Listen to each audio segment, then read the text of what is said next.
దేవుడు ప్రేమ స్వరూపి. మొట్టమొదటిగా ఆయన ఎలా కనిపించాడు మనకి? సమీపించరాని తేజస్సులో నివసించగలిగినటువంటి అమరత్వం గలవాడు ఆయన ఒక్కడై ఉన్నాడు. రెండో క్వాలిటీ మనం చూసినప్పటికీ ఏం కనిపిస్తుంది? ఆయనలో ప్రేమ కనిపిస్తూ ఉంది. దేవుళ్ళు ఏం చూడొచ్చు? మనం ప్రేమను చూడొచ్చు. ఏ రోజైనా ప్రేమను చూడగలిగే వయసు ప్రేమ అనుభవం నాకు లేదు.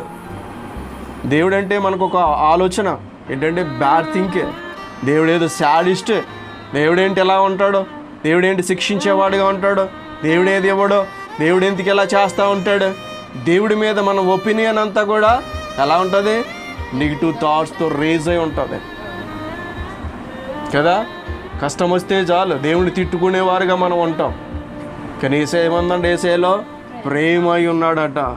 ఈ ప్రేమ నాకు తెలియదు కాబట్టి దేవుడు నాకు అర్థం కావట్లే. అర్థం కాని భక్తి చేస్తున్నావా? అర్థం కాకుండా దేవుడిని తిట్టేస్తున్నావా?